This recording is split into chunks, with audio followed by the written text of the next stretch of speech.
जय श्री हरि विष्णु। जय जय श्री हरि विष्णु। जय श्री राम। जय जय वैकुंठ धाम। भक्तों, आज हम श्री हरि विष्णु के वैकुंठ धाम के बारे में विस्तृत जानकारी प्राप्त करेंगे। हम ये भी जानेंगे कि कैसे स्वर्ग और नरक लोक का निर्धारण होता है। आपके मन में कभी कभी ये सवाल उठते होंगे कि क्या सशरीर वैकुंठ लोक तक जाया जा सकता है?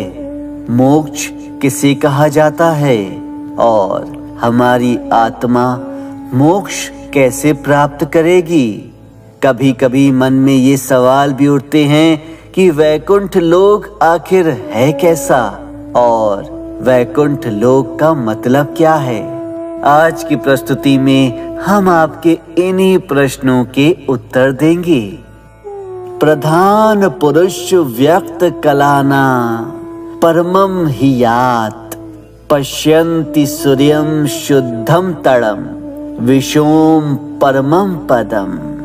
अर्थात पदार्थ, आत्मा, अभिव्यक्ति और समय से परे क्या है, उसे केवल योग्यता प्रदान सिद्ध मुनियों द्वारा ही देखा जा सकता है। और वही विष्णु का परम धाम वैकुंठ धाम है। वैकुंठ धाम पदार्थ, आत्मा, अभिव्यक्ति और समय से परे हो सकता है, लेकिन कैसे हो सकता है, इस बात को समझने के लिए हमें सर्जनहार के द्वारा बनाई गई डायमेंशन यानी कि आयामों के बारे में जानना होगा। भक्तों, आपने 2D और 3D डायमेंशन के बारे में जरूर सुना होगा। हमारा भौतिक जगत वो भी 3D डायमेंशन से व्याप्त है। और चौथा आयाम है समय का आयाम। समय को मिलाकर हम 4 डायमेंशन यानी कि 4 आयामों से बंधे हुए हैं। पहला आयाम है लंबाई, दूसरा चौड़ाई, तीसरा आयाम है गहराई और चौथा आयाम है समय। समय को भी हम केवल आगे बढ़ते हुए देख सकते हैं या महसूस कर सकते हैं, लेकिन कभी भी उसमें आगे भविष्य में या पीछे भूतकाल में नहीं पहुंच सकते हैं। और यही तो है हमारे इस जीवन की सीमा, इस जन्म की मर्यादा।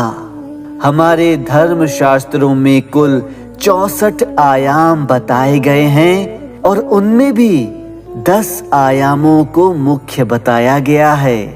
हिंदू शास्त्रों के अनुसार भूलोक, भुवरलोक और स्वर्गलोक 4 आयामी सृष्टि में ही बसे हुए हैं। इसी 5वें आयाम में तो ब्रह्मदेव निवास करते हैं और यहाँ का समय बहुत ही अलग है, जिसकी गणना करना अत्यंत ही कठिन। हिंदू धर्म में समय की गणना बहुत ही वैज्ञानिक तरीके से की जाती है, जिसमें एक त्रिश्रेणु से लेकर एक क्षण तक, एक क्षण से लेकर एक दंड तक और एक दंड से लेकर एक मुहूर्त तक, एक मुहूर्त से लेकर एक प्रहर तक और एक प्रहर से लेकर एक दिवस तक समय की धारणा की जाती है।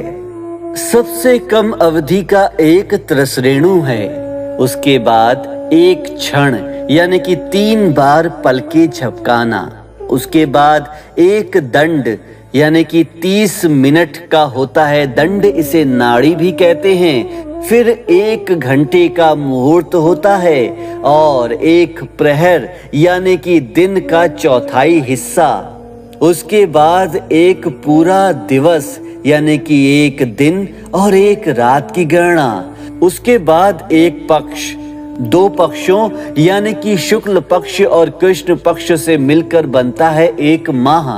फिर ऋतु और फिर अयन यानी कि 6 माह की अवधि।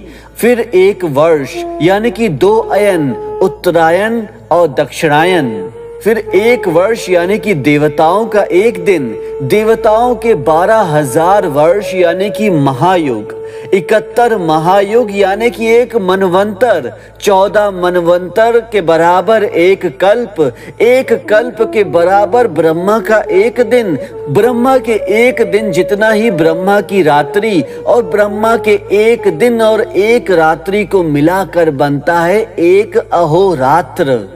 इसी तरह महाविष्णु और शिव जी के समय की कल्पना करना भी अत्यंत ही कठिन है। इसके बाद आगे छठे आयाम में महाविष्णु निवास करते हैं। भक्तों, महाविष्णु के भी 3 भाग हैं। पहला कारणोदक्षाई विष्णु, दूसरा गर्भोदक्षाई विष्णु, तीसरा क्षीणोदक्षाई विष्णु। इसमें कारणोदक्षाई विष्णु अर्थात महाविष्णु तत्व आदि का निर्माण करते हैं और इससे ही 5 आयामों का निर्माण होता है। से ही महत कहा जाता है, जिसके उदर में समस्त ब्रह्मांड है। दूसरे गर्भोक्षाई विष्णु से ही ब्रह्मदेव का जन्म हुआ है, जो प्रत्येक ब्रह्मांड में प्रवेश करके उसमें जीवन प्रदान करते हैं तथा जिनके नाभि कमल से ही ब्रह्मा जी उत्पन्न हुए हैं।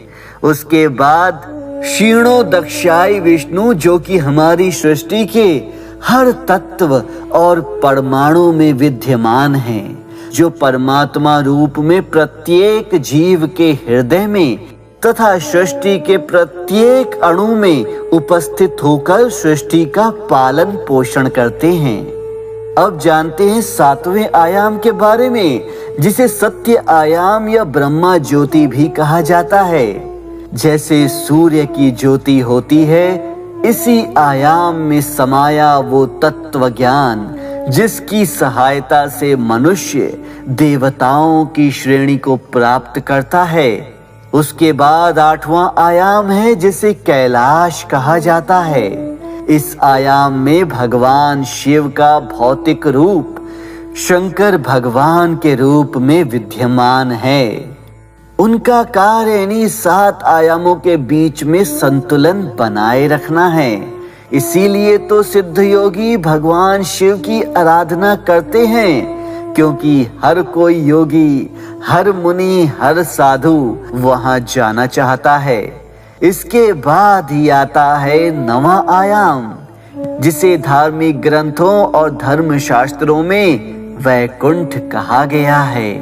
इसी आयाम में श्री हरि नारायण भगवान विष्णु निवास करते हैं, जो कि हर आयाम को चलायमान रखते हैं। मोक्ष को प्राप्त करने का मतलब है इसी आयाम में समा जाना। हर आयाम इसी आयाम से बना है। यही आयाम सभी आयामों का निर्माण करता है। मोक्ष की प्राप्ति कर हर आत्मा शून्य में लीन होकर इसी आयाम में विलीन हो जाती है। इसके बाद आता है आखिरी मुख्य आयाम, जिसे अनंत कहा गया है।